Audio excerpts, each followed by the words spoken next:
Neste vídeo, vou comentar o anexo SL da ISO. A nova versão da ISO 9001 vai unificar a estrutura de todas as normas de sistema de gestão. O anexo SL é um documento interno da ISO que estabelece como será essa estrutura. Desta maneira, a numeração dos requisitos das normas do sistema de gestão serão idênticas a todas elas. Todas as normas relacionadas a sistema de gestão elaboradas ou então revisadas a partir de agora seguirão esta estrutura. Esta estrutura foi votada e aprovada pelos países membros da ISO. O Brasil é um país membro da ISO. Os requisitos iniciais: 1. Escopo da norma. 2. Referências normativas. E 3. Termos e definições continuam sem alterações na ISO 9001. Já o requisito 4 passa a versar sobre o contexto da organização. Veja que este item aborda a organização e o contexto em que ela está inserida. Preocupa-se com o ambiente externo. Em função desta análise é que vai se determinar o escopo do sistema de gestão da qualidade e como ele será montado.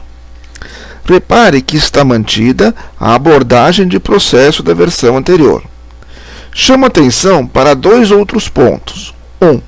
Devem ser considerados os riscos e oportunidades no estabelecimento dos processos. 2. Qualquer requisito passa a ser passível de exclusão, desde que justificado. Temos agora o requisito 5, que foca a liderança. Reparem que a norma coloca explicitamente o comprometimento e a liderança, tanto com o sistema de gestão da qualidade, quanto as necessidades e expectativas do cliente. Aí fica implícito o foco no cliente. A partir disto é que se determina a política da qualidade e estabelece-se as funções, responsabilidades e autoridades dentro da organização. A política da qualidade deve levar em conta o contexto em que a empresa se insere. Não existe mais a obrigatoriedade da existência do RD, o representante da direção. A direção é que deve assumir o papel de liderança. O requisito 6 trata do planejamento. Importante mudança é a visão de riscos. Mudanças devem ser analisadas quanto a oportunidades e riscos envolvidos. Toda mudança deve ser planejada. A norma também agora foca em resultados. Ela deixou mais claro como definir os objetivos, como monitorar indicadores e, principalmente, o desenvolvimento do plano de ações para que as metas sejam atingidas. Repare que o processo de planejamento estratégico detalhado está sendo cobrado desde o início no requisito 4 até este. Uma observação que coloco é que os riscos a serem considerados tanto devem ser os positivos como os negativos. No requisito 7, temos a necessidade de se fazer a gestão do conhecimento. O requisito referente a recursos de monitoramento e medição vai ficar de mais fácil compreensão com esta nova estrutura da norma ISO 9001. Neste requisito, identificamos que não se faz necessário a documentação da competência, mas as habilidades continuam a ser requeridas e devem ser analisadas por ocasião do recrutamento e promoções. A conscientização dos funcionários no que diz respeito à qualidade ganha uma maior importância com a criação do requisito 7.3. Não basta mais que o funcionário saiba a política e objetivos da qualidade. É necessário que ele esteja consciente da sua importância e a aplique nas suas atividades. Com relação à comunicação, temos agora no requisito 7.4 mais específico. Apresenta o que e o como deve ser comunicado, ou seja, o estabelecimento de um plano de comunicação. Este requisito está relacionado ao 423 da versão 2008. Ele tornou a informação documentada mais flexível. Fica a critério da organização estabelecer o que vai ser colocado na forma de procedimento, atentando para os pontos em que a norma exige que as informações sejam documentadas, se deve ser retida através de registros ou mantida através de procedimento.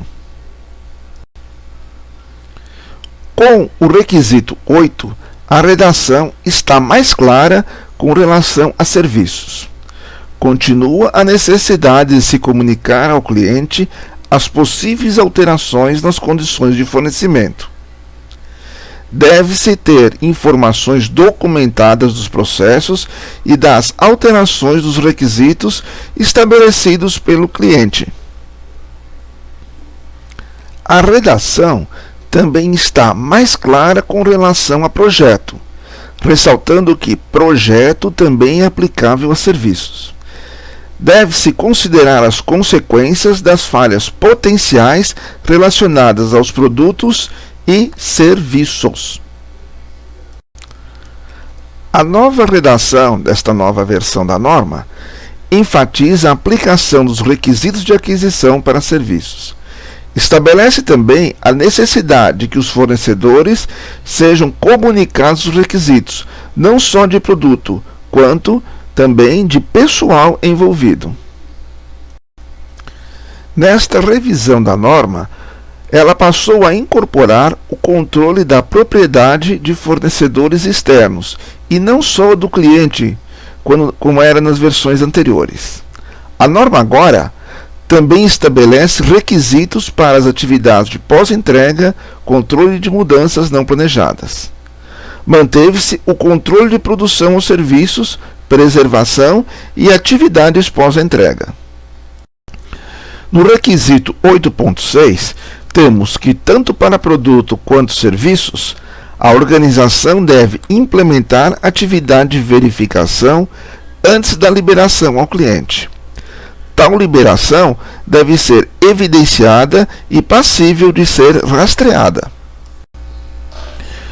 Continua a obrigação de que a organização garanta que produtos e serviços não conformes saiam do processo. Em caso em que ocorra a produção de produtos ou serviços não conforme, ações corretivas devem ser adotadas. Estas ações também devem ser adotadas caso o produto ou serviço já tenha sido entregue ao cliente. Continua a obrigação de que a organização solicite ao cliente autorização explícita para envio de produtos ou realização de serviço não conforme. Em caso de recusa, o produto não deve ser enviado ou o serviço realizado ou refeito. O requisito deixa claro que, em caso de correção, a conformidade deve ser verificada. Informações das ações executadas devem ser documentadas. Repare que não é mais obrigatório o procedimento de produto não conforme.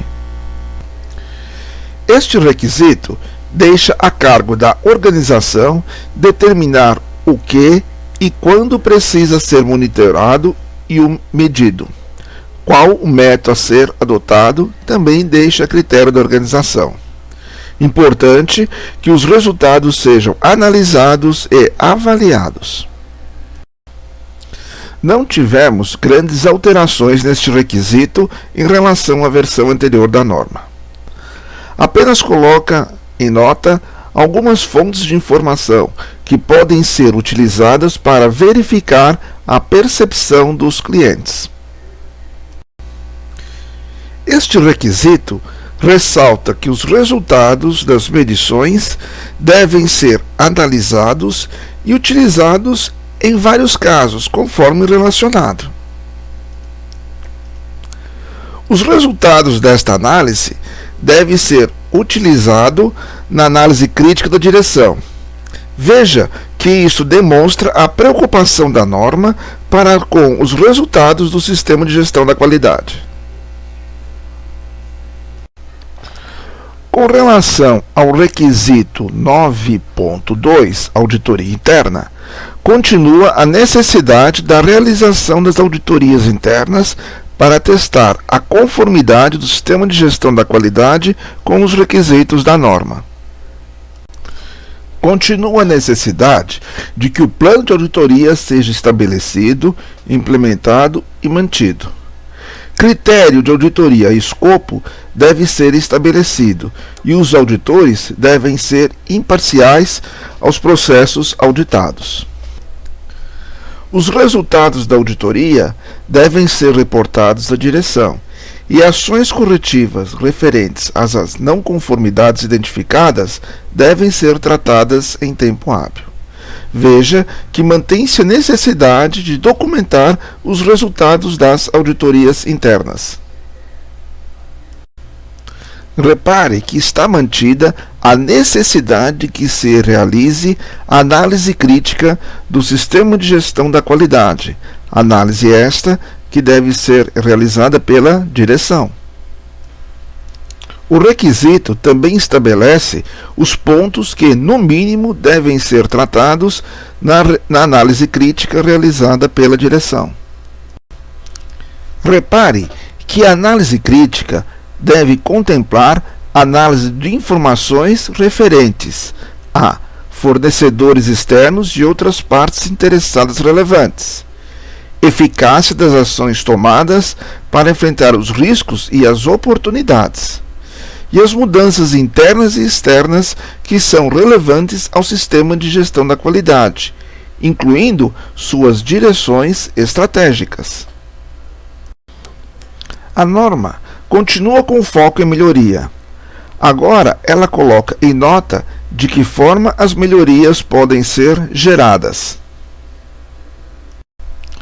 Neste requisito, temos, da mesma maneira que a versão anterior da norma, que as ações corretivas sejam adotadas para eliminar as não conformidades identificadas. Importante que as não conformidades sejam analisadas de maneira que se identifique a verdadeira causa que as deu origem. A análise da ação adotada deve ser feita. Sendo impossível eliminar a causa, as ações podem reduzir a probabilidade de que a não conformidade venha a ocorrer. Da mesma maneira que na versão anterior da norma, a organização deve documentar as não conformidades e as ações adotadas com relação a estas não conformidades. Este item demonstra que continua a exigência de uma melhoria contínua do sistema de gestão da qualidade. Temos nesta versão o fim da exigência de procedimento documentado para ação corretiva e ação preventiva. A ação corretiva continua e a ação preventiva será adotada no item 6.1, ações para abordar riscos e oportunidades. Bem, apresentamos aqui brevemente as possíveis modificações na versão 2015 da ISO 9001 em relação à versão anterior, que era 2008. Essas considerações foram feitas em função do draft que está em votação. A versão final, prevista para o final de 2015, pode trazer algumas alterações perante o que lhe apresentei. Muito obrigado e até uma próxima oportunidade.